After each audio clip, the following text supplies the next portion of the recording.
October 1994, northern Utah. The sun is starting to disappear behind the mountains. The air has that sharp autumn bite where you know winter is not far away. Out on a scenic, quiet cattle ranch, Terry Sherman hears one of his cattle start to scream. Not moo, scream. One of his calves is making a sound he's never heard before. It's not just distressed, it's terrifying. Now, Terry was not some random man who moved out from the city. Terry was a ranch hand. He spent his life around livestock. He knew predators. He knew coyotes. He knew wolves, mountain lions, you name it. If something was bothering his cattle, Terry knew exactly what it was, just based on either the sound, the smell, or the tracks in the dirt. So he grabbed his rifle, and his wife Gwen followed him. One of the kids wasn't far behind, and they rushed towards the pasture, and that's when they saw it. Standing beside the calf was what looked like a wolf, except calling this thing a wolf almost feels disrespectful to the wolves. Its chest was massive, its shoulders sat unusually high for just a wolf, and its fur was thick and gray, and its eyes never left Terry. And that's the part that truly bothered him. He was being watched, and wild predators don't usually stand there and stare at an entire family with recognition. They run, and this one didn't. Instead, it calmly walked towards them, and Terry raised his rifle in response. He fired. The animal barely even reacted. He fired again. Nothing. And at this point, most people would have turned around and ran the fuck out of there, or gotten back into the house or the truck or something. Fled the area is what normal people would have done. Not Terry. Terry did the opposite. He walked closer to the animal. And later he would say that he couldn't understand or believe what he was seeing. The animal was not acting injured. It wasn't limping. It wasn't even frightened. And it wasn't angry. This thing just simply continued to look at them, as if the bullets that were shot didn't even matter. The wolf eventually walks over to the calf and grabs it by its muzzle, not the throat, muzzle, almost like it was testing it. And Terry moved even closer, close enough that he's like, there's no way I'm missing this thing. It is point blank range, standing right in front of me. Another shot. And this time, Terry sees chunks of fur and flesh fly, almost explode off of this animal. And again, nothing. Eventually, the family managed to force the animal away with loud noises and continued barrage of gunshots. And according to Terry, it just trotted off towards a stand of trees. But Terry followed.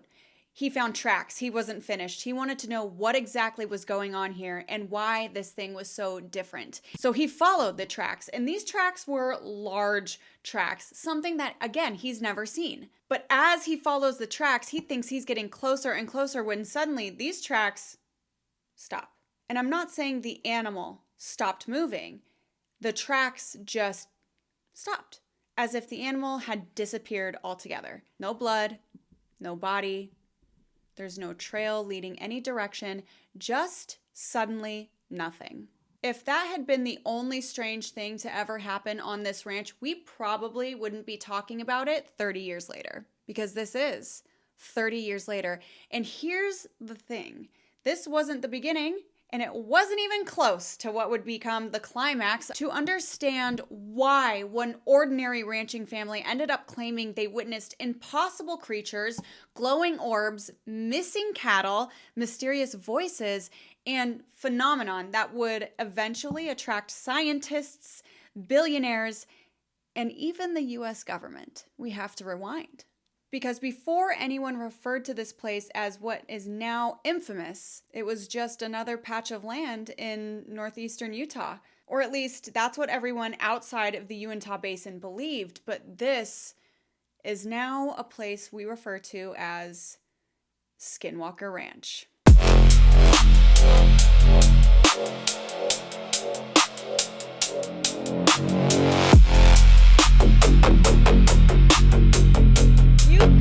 Welcome back to Spicy Alien After Dark. I could cry right now. I am so proud of this momentum that we've built, and I'm really excited about this particular episode because I wanted to do this episode justice. I wanted to do the Skinwalker Ranch justice. And it is one of my favorite conspiracy theories. I wanted to make sure that I was on a even playing field before I even attempted to do this episode. And I feel like I'm there, and I feel like you guys are ready. While I'm still a really new podcaster, I just couldn't hold it together anymore. So before we get into it, a couple housekeeping items. First of all, thank you so much for being here and for supporting this podcast. I say this all the time, but it just feels like a dream come true. This thing that I get to call mine and that you guys are interested in. I'm just thrilled that I'm here doing this. I have a couple things that I would like to plug. Obviously, if you are interested in subscription content, I have subscriptions over on my TikTok pages, The Spiciest Alien and spicy.alien5, of course, the original.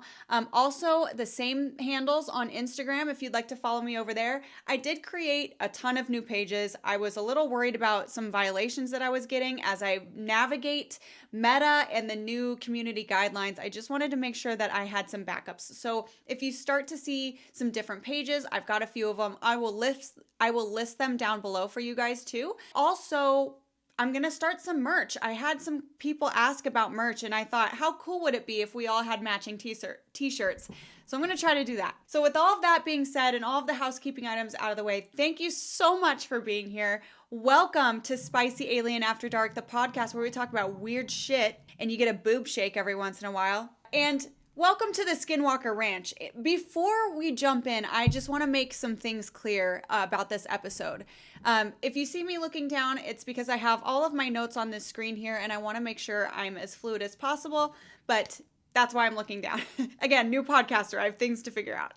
On this show, we explore real places, real people, historical records, eyewitness testimony investigations, and theories that kind of grow out of all of these things, right? Some of what you hear about is supported by documents, witnesses, eyewitness accounts, things like that. And some come from people who just insist that they had a certain experience around something that they still can't explain. I am not here to tell you what to believe. I'm here to take you on the journey and explain to you exactly how this came about so you can experience the same mystery the way they did. That's my goal here. So because the people at the center of this story had absolutely no idea that they were about to become a part of one of the most infamous paranormal mysteries in American history, I just want to do them justice. So again, not telling you what to believe, but we are going through this story the same way the people in it experienced it. So buckle the fuck up and let's get into it. Oh my God. The Uinta Basin sits in northeastern Utah. And even if you've never been there before, you've probably driven through places that seem familiar. There's long stretches of highway, a lot of it kind of empty, open range. Maybe there's even some snow-covered mountaintops in the distance. Pretty scenic, actually. Small towns are kind of dotted throughout this open landscape, and it's the kind of place where your closest neighbor is probably a mile and a half away. The lure is it's beautiful, it's quiet, and depending on who you ask, it's always been a little strange. This is a place where people go who want to be away from things. They like the remote life. That really appeals to them. And usually it's people who kind of lean towards survivalists, which we'll talk about in a little bit. But long before television crews arrived and long before podcasts started talking about this place, the people who lived here told the stories. One of the biggest topics or problems with this conspiracy theory is that over the years, genuine indigenous traditions have often been blended together with some modern paranormal claims, and it can be kind of difficult to separate history from folklore. So let's do that right now and clear this up in the beginning. The Uinta Basin has been home to indigenous people for thousands of years, and today much of the region is part of the Uinta and Ouray Reservation. I'm so sorry if I'm not saying that right. But it's home to members of the Ute tribe, okay? Now, the word skinwalker, however, it comes from Navajo tradition, not Ute tradition. And in Navajo belief, a skinwalker is generally understood to be a harmful witch that is capable of using supernatural means, often associated with transformation or taboo practices, kind of like a shapeshifter. These are deeply held cultural beliefs, and many Navajo people consider them private and inappropriate to sensationalize. So this is important to remember, because despite what countless TV specials have implied, there's no evidence that the ranch itself has always been known as Skinwalker Ranch. In fact, that name just became popular years later. The truth is, the people in the region had stories. They had experiences. They saw strange lights and experienced unusual encounters with animals they couldn't really quite put their finger on. These are stories about places you would never spend the night if you had the option to drive away. This is a place you kind of get stuck. You don't really choose to be here unless you lean towards more of the survival type of lifestyle, which is why the Sherman family really liked this place. But these stories about strange lights and unusual animals, they existed in this area long before the Sherman family ever arrived. And like most folklore or traditional stories that are passed down, they travel by word of mouth. It's not through books. This isn't documentaries. This is through conversation and storytelling by the fire. Like, imagine stopping for coffee before sunrise, and an older rancher leans over and quietly says, "You staying out near that old place?" And you nod, but he pauses and he just looks at you. Then he looks down into his coffee and changes the subject. No explanation, no dramatic speech, just he doesn't want to talk about it. Those kinds of stories have a way of surviving generations, and it's not because everyone believes them.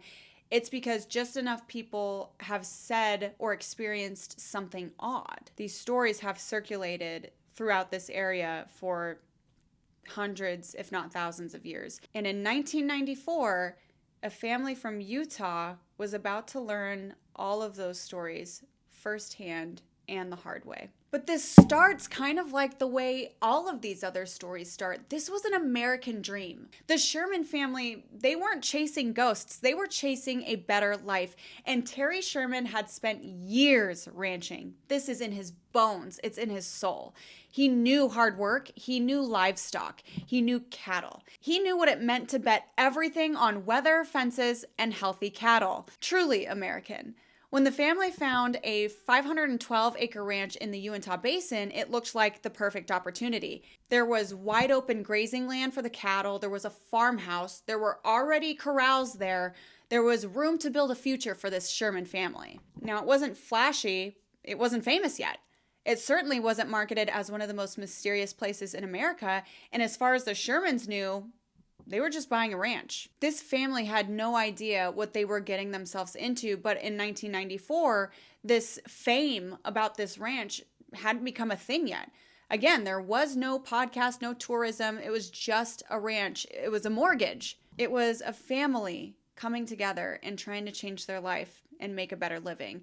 The move itself was exciting. This wasn't something that the Sherman family pried their kids away from a town that they loved. This was something that they set up and everyone was looking forward to. There were boxes to unpack, there was equipment to organize, there was livestock to settle, and everyone wanted a hand in this. The ordinary chaos that comes with starting over was something that the family was really looking forward to. And for a little while, that's exactly what it felt like. Ordinary, starting over, until the gates. As the family took the first couple of days to truly get familiar with the land and the fencing and the house and the ranch itself, they noticed something strange. Every gate on the property had unusually heavy chains, large industrial strength latches, like huge padlocks, almost like comically huge, like you would see in a cartoon, but not to keep people out. It looked as if they were attempting to keep something in. At least that's how the Shermans state that they remember, at like in a hindsight moment. That's how they remember looking back at this discovery of these gates and latches. Could there have been a perfectly ordinary explanation from the previous family that was there? Sure, absolutely. Ranchers often modify their gates anyway, because when it comes to being in a rural place like this, you kind of have to deal with what you're given with the things that you have. So, I mean, you're MacGyvering things left and right just to make it work, because these aren't super, super wealthy people. You have to make sure that you have the resources to deal with what you've got going on your own land, right? So the modification of the gates wasn't a big deal, and different owners solved different problems in different ways. But Terry has never remembered seeing anything quite like this, either before or after discovering these gates and latches.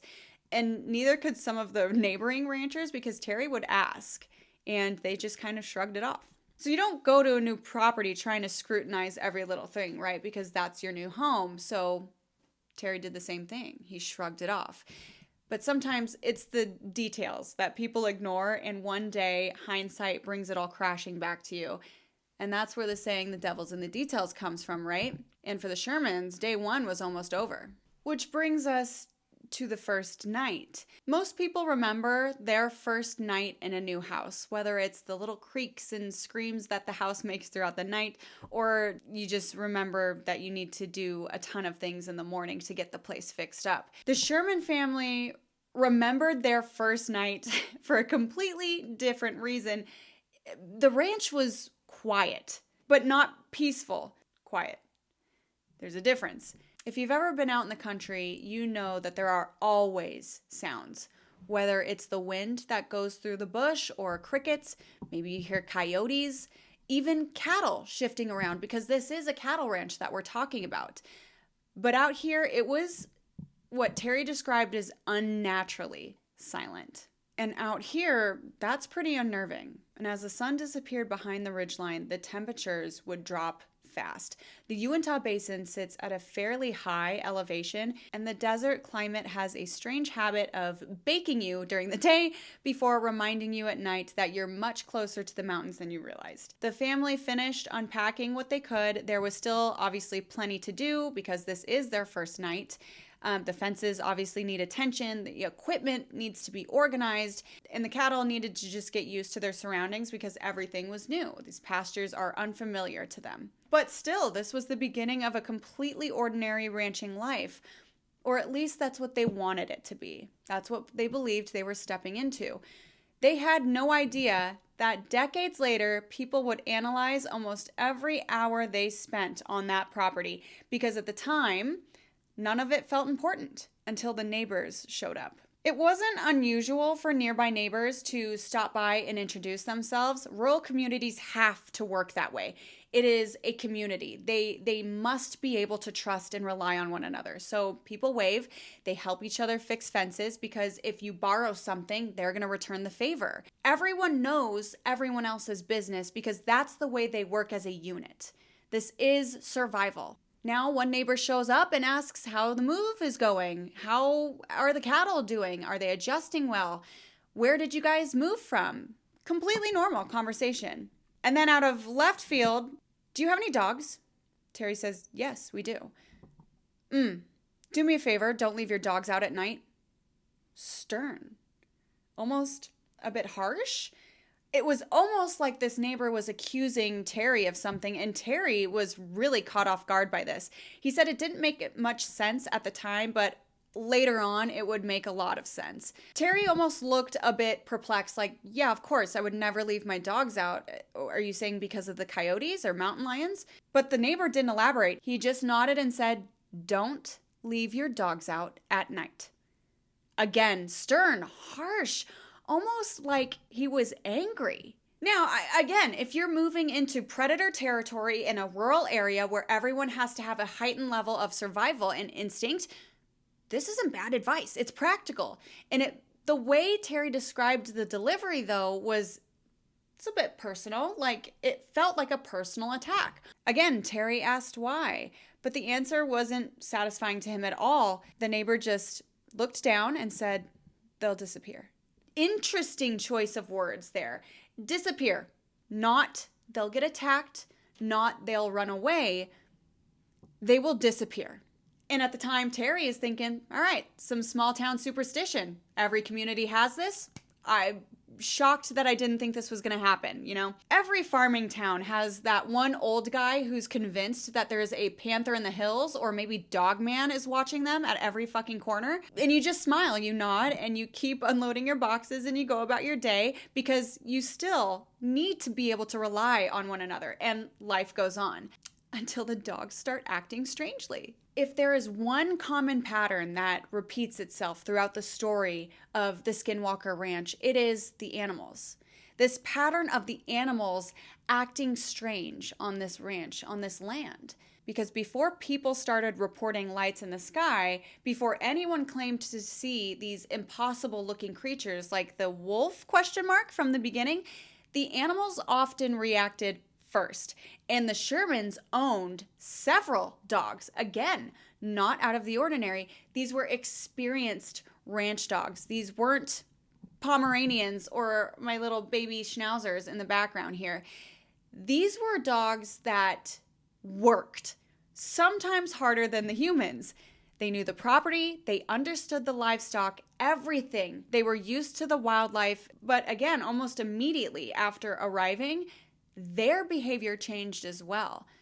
They would refuse to go into certain pastures or certain areas of land. They would be moving across a pasture, maybe carrying out a task that Terry or the family had asked them to do, and they would suddenly freeze. Ears would be locked forward. They would be staring into almost an empty darkness.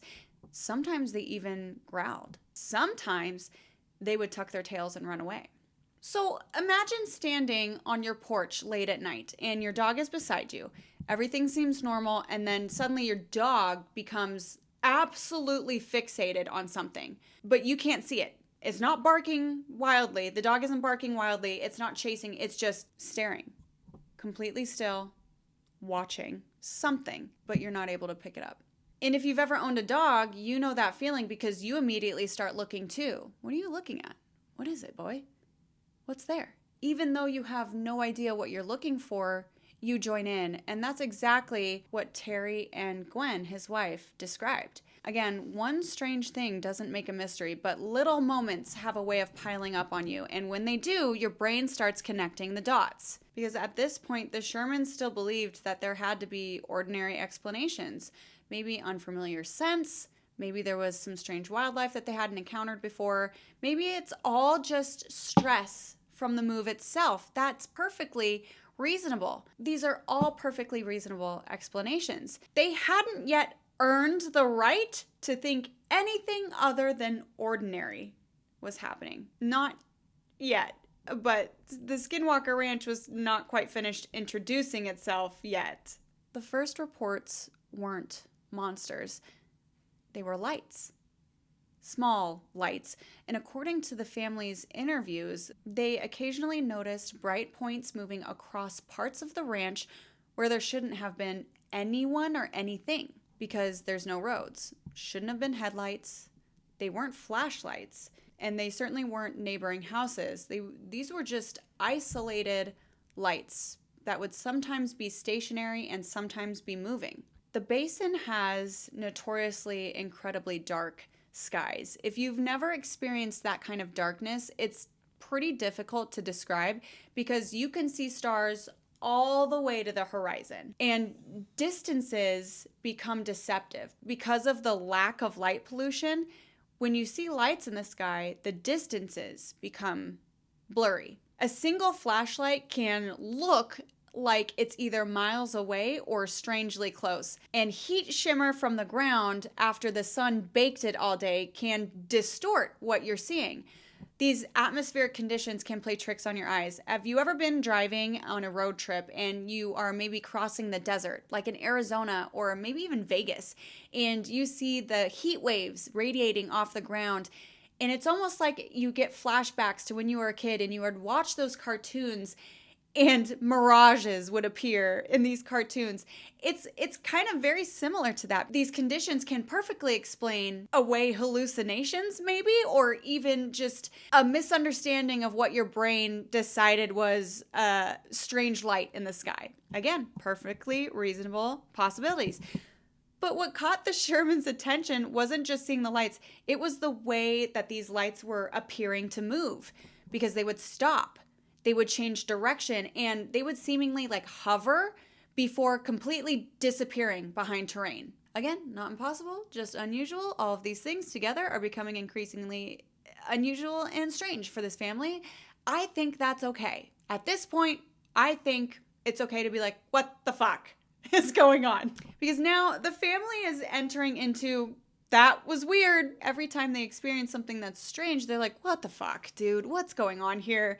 That was weird. Like, they have to have, it's almost like they have to have a moment where they break the ice and they're like, okay, that was weird. Again, there's another weird thing. But then they move on.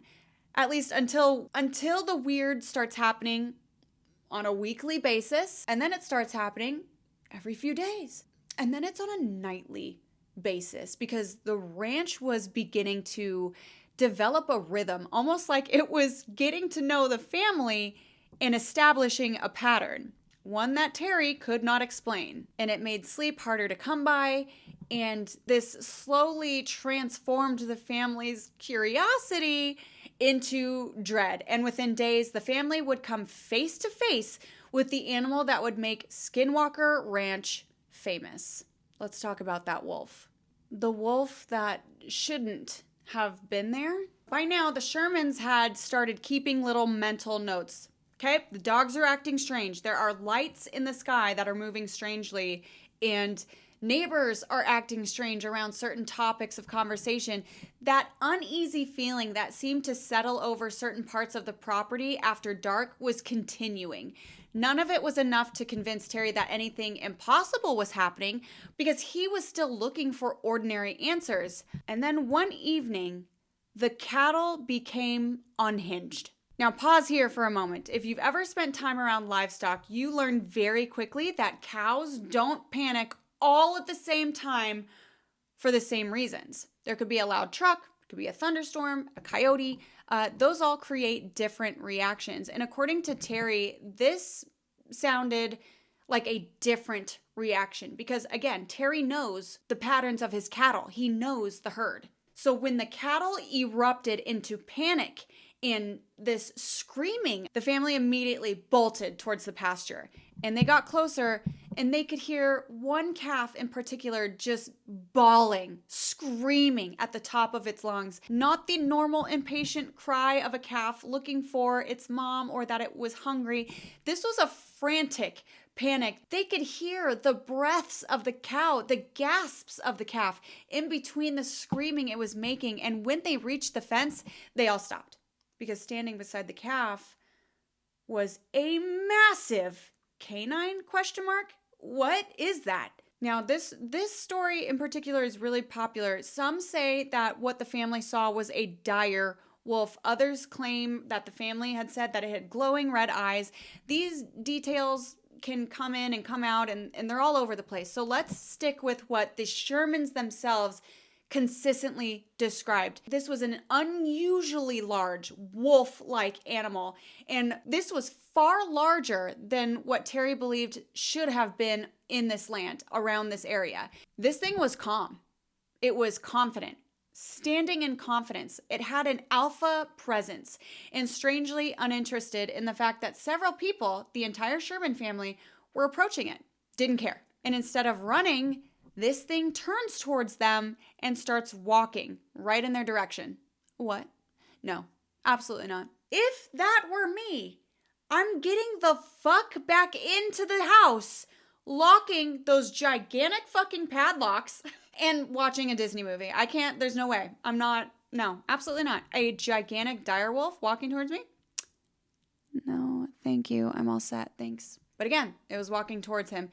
And this alone caught Terry's attention because predators generally avoid this type of confrontation with humans whenever possible. This one did not.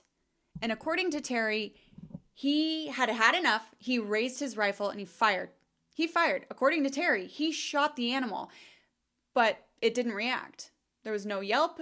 It didn't stumble. There was no type of reaction to the impact of the bullet. Nothing that suggested a direct hit. So Terry thinking like, I know I just shot that thing, but maybe my aim isn't as good as it used to be. Maybe I missed. Sure, it's possible. Maybe his ego's a little hurt, but okay, it's possible. I missed. So he chambered another round, fired again, and still nothing. What? Terry's thinking, I'm not that bad of a shot, and this thing is walking towards my family. But the wolf turned around and grabbed the calf, not by the throat, by its muzzle, which again is just strange, and it tugged on it. Again, this is strange because predators will go for the throat most of the time, but this thing grabbed the calf by the muzzle and like tugged on it. This is what Terry describes. Tugged on it almost like an experiment. Then it let go. Terry saw an opportunity and he moved closer. Close enough that he believed there is no fucking way I am missing this thing. Dogman or whatever is going down. So he got so close, he was within point blank range and he fired again. This time he sees the impact was there. Flesh and fur fly off this fucking thing because he did not miss. He knew he didn't miss and nothing. There was no obvious effect that this animal was reacting to getting shot. There was nothing. He did not wince. There was no crying. There was nothing. This animal didn't even stumble. And eventually, the animal just turned around and walked away towards a grove of trees. Like, it was annoyed. Like, all right, fuck you, I'm leaving. No sprinting, just walking, casually walking away. What? And like we discussed in the beginning of this episode, Terry followed this thing. He was pissed.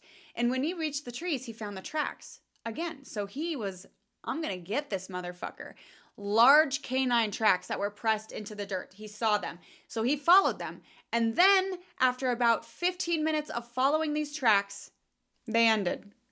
No continuation, no turn in the dirt, no blood, no carcass, nothing. Just a set of tracks that stopped completely, almost as if this animal had just disappeared. So I want to point something out here because this is the first moment where your opinion of this story probably starts to form because you're thinking there's no fucking way this ranch hand saw what he saw, or maybe you're thinking like, yeah, he definitely missed every shot. Reasonable reactions. But this story matters in this spot, and it's not because you have to believe the wolf story or not, but it's because this was the first time that Terry himself started questioning whether the land or the ranch itself was different from every other place he's ever worked for. Because remember, he wasn't trying to become famous. There were no television cameras yet. There was no podcasting. No one outside of this area gave a shit about Terry and his story. All he's thinking is that he wants to understand what he's seeing. And unfortunately for Terry, the ranch was not interested in giving him any answers that he was seeking. The ranch was only interested in having Terry ask even harder questions. For Terry, for ranchers, every animal has a value, and it's not just financial. If you spend enough time caring for livestock, you notice when one behaves differently, and you notice when they become sick. You notice when one doesn't come to get their food. So when cattle started disappearing on the ranch, Terry noticed immediately. At first, he thought they had wandered off. Maybe there's a broken fence or I had left a gate open. It happens. So he would check. Nothing. The fencing was intact. There is no obvious escape route, and the animals were simply just gone. Now something even stranger happens. Some cattle returned, but they weren't the same. Because according to the Shermans, they would come back incredibly agitated. Unusually agitated, like these things would be pissed. Now imagine a bull walks up to you after being missing and it's just looking at you like, what the fuck? Like super pissed. I would shit my pants. Others would develop injuries that nobody could explain. And later accounts would include stories of the cattle actually being found dead under bizarre circumstances. Now, I just want to remind you, we have talked about this before because the family started to experience cattle mutilation. We've talked about this before, and if you've watched the Dulce Base episode, that's where it all started with cattle mutilation. This is now like several incidents later.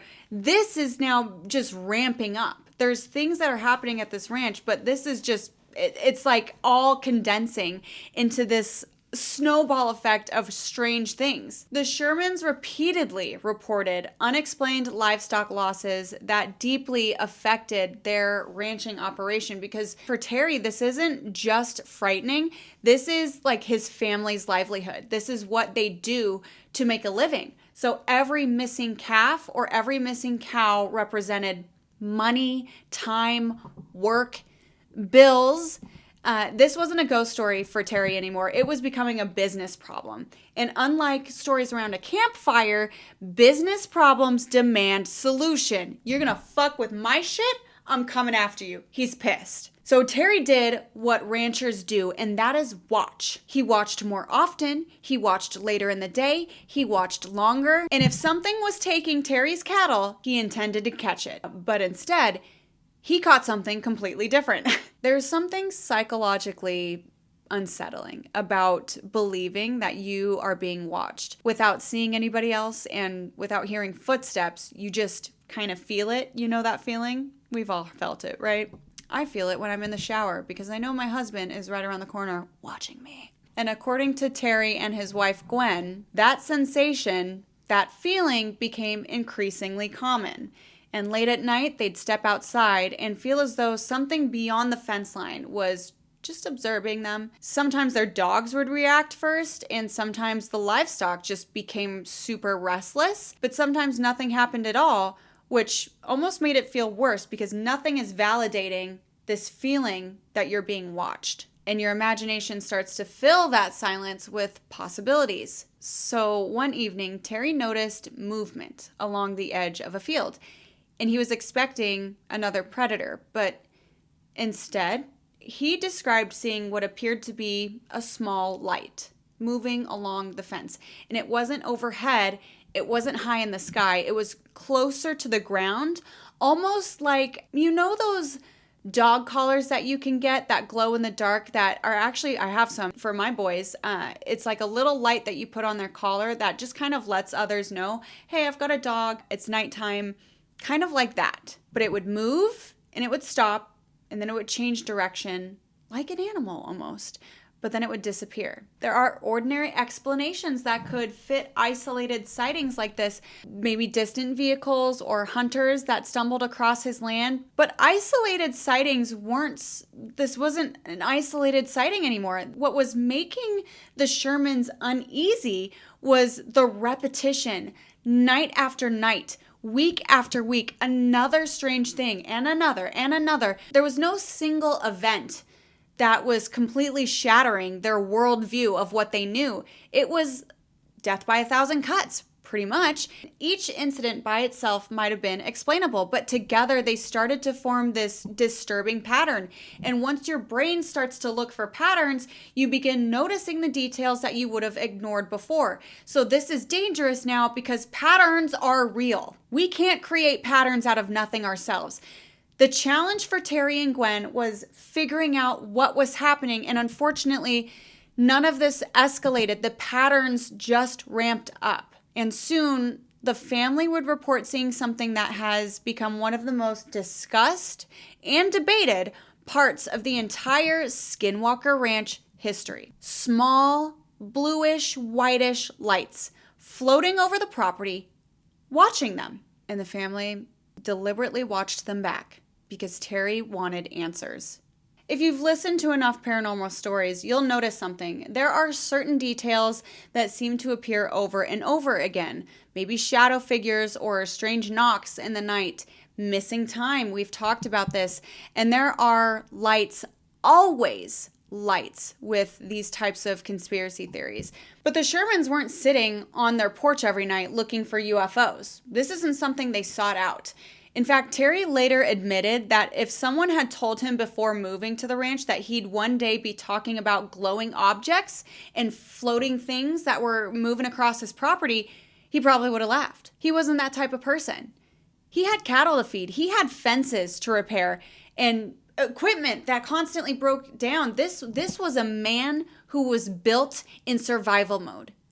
He didn't have time to chase these ghost stories, which is exactly why these reports started to become so unsettling for him. This isn't him. And according to Terry and Gwen's later interviews, They were noticing these bright lights moving across different parts of the ranch. They weren't up in the stars. They were low to the ground. They weren't crossing the horizon like airplanes. It was closer. Sometimes they were just above fields, and sometimes they were weaving throughout the trees on the property. Sometimes they stopped and pivoted and moved different directions, almost as if they were moving like an animal, like they would see something, or maybe another squirrel or something. They would often describe these lights as blue, white, or yellowish in color, roughly the size of a basketball.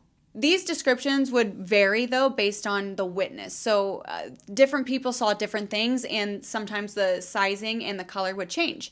Because when multiple people are experiencing something unusual over months or years, they don't always remember every detail the same way, which doesn't automatically make them dishonest. It's just how memory works. One detail stays surprisingly consistent. The lights didn't seem to behave the way people expected the lights to behave, because instead of drifting with the wind, they appeared to change directions. Instead of just kind of fading out naturally, they sometimes just turned off like a switch, abruptly disappeared. And according to the Shermans, they occasionally seemed aware that the family was watching them, and they would notice. Now, I know a lot of the skeptics in you go, could these have been flashlights? I mean, come on, you're talking about the size of a basketball, blah, blah, blah. Sure they could have. Could they have been vehicles? Maybe. Do you think they were hunters? Possibly.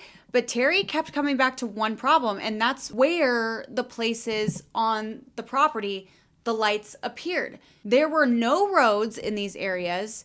There were no neighboring homes in these areas, and no reason for someone to be walking across an open pasture in the pitch darkness carrying a blue light. And again, one night you shrug it off, but 5 nights in a row, you start to pay attention. So if we're now months out of seeing these almost on a nightly basis, you're starting to wonder if you're crazy. One night, according to the Shermans, one of those lights drifted across part of the property, and the dogs saw it before Terry did. They exploded into barking. This was not playful barking. This was not territorial barking. This was a kind of barking that was telling Terry something is wrong here. Something's wrong. Because working dogs do not hesitate when they're chasing coyotes. This is part of their job, right? They sprinted towards the light. They are guardians of the property. Terry watched them run out into the darkness and disappear. And a few seconds later, after all of this chaos and barking and screaming of the dogs, everything went quiet. It's quiet for about 30 seconds. Then a different type of eruption began. They were yelping loud, violent, like screaming noises, almost kind of like the cattle. They sounded panicked, and the kind of sound every dog owner recognizes immediately. Pain. Real pain. The yelping then stopped again, and Terry was met with silence. Terry rushed towards where he'd last seen the dogs, and he expected to find a predator, maybe a mountain lion, maybe a pack of coyotes, but instead he found something that made no sense to him, and the dogs were just gone. The family then went back out the next day to search for the dogs, and they reported finding the remains of some of their dogs under circumstances they still can't understand. Each family member kind of describes it a little differently, and over the years the details have become a bit inconsistent, but what's consistent is the family members reported finding what they believe to be the remains of their dogs, almost as if they were burn marks in the field behind the hill they watched the dogs go over that night. They said that it looked like a marking of tar in the ground in the shape of their dogs. There was no fur or blood, just what looked like burn marks and a type of sticky substance left behind in some areas that was like black. They said that it looked like tar. And they didn't think that they should have taken samples. They just weren't there yet mentally. So that's the last time they saw their dogs, unfortunately. This was impossible for Terry to ignore because the emotional impact of this event took its toll on everyone in the family. These were not just animals. Obviously, these dogs weren't just working dogs. These were animals that Terry had beside him every single day. They protected the livestock. They protected the family. And now they're just gone.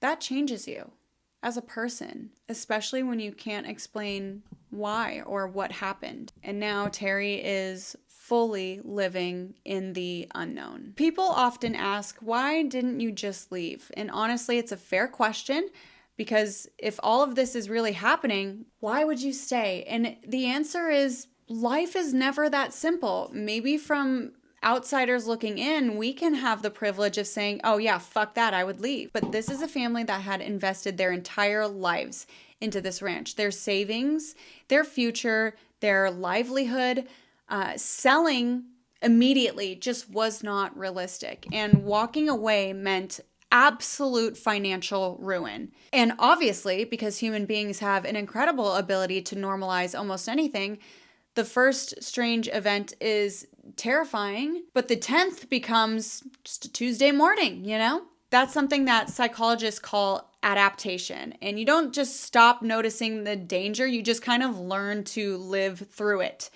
And the Shermans did exactly that. They adjusted. They checked their cattle more often, they avoided certain areas when it was dark, and they kept closer track of their children. They spoke about what they'd seen. They stopped talking about it so quietly, because for a while, it was almost a scared moment to bring these things up. Now it's like, oh yeah, saw the lights again. These things were happening so often. This was now dinner table talk. Strange lights, a giant wolf in a rifle fight, the dogs disappearing. Anyway, how was your weekend? Terry and Gwen didn't spend much time telling outsiders, at least not yet, because they knew how it sounded. It sounded like they were crazy. So they decided that they would talk about it within the family so that they could keep a piece of their minds together, because they knew as a unit these things were happening because they were all experiencing it at the same time. And the Shermans never set out to become paranormal celebrities. In fact, for years, they had tried not to. They didn't want to bring it up to outsiders because they were private people. They were working ranchers. So after all of these events are accumulating and stacking one on top of the other, eventually the Sherman family began to ask themselves, what if this place just does not want us here?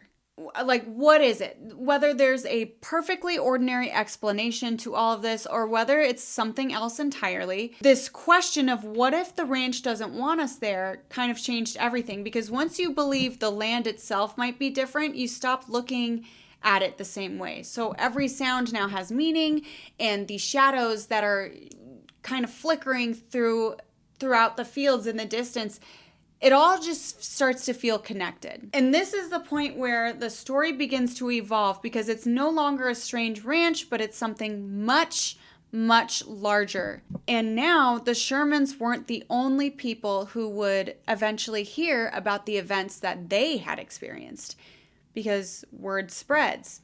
It was quiet at first, obviously, neighbor to neighbor. There was whispers throughout the community.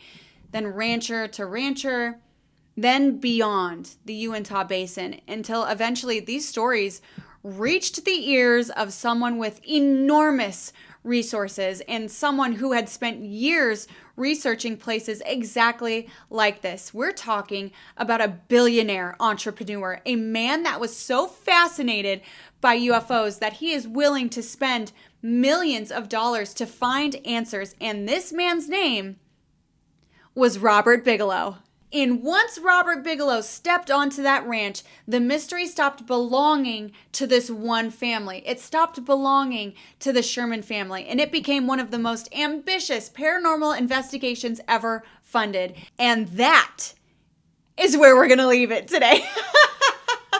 Because everything we've talked today has been about experiences. This whole setup was before the scientists, before the surveillance equipment, and before the government contracts, before the Pentagon. I'm not fucking kidding. This was before the world knew the name Skinwalker Ranch. And next episode, in part 2, we are going to be opening the gates to everyone else who came looking for answers at this ranch. And somehow it only gets stranger. So I hope you will join me for part 2 of Skinwalker Ranch. If you've made it this far, thank you so much for being a part of this journey with me, and I hope to see you next time on part 2 of the Skinwalker Ranch. Tell me down in the comments below, what would you fear seeing the most? Out of all of the creatures that we've kind of diagnosed so far, what are you shitting your pants over? For me, hands down, the wolf. Dogman grabbing my snatch and just carrying me off into the distance? No thanks. I'm set. Guys, thank you so much for being here. Boob shake for everyone. I'll see you on the next one. Bye.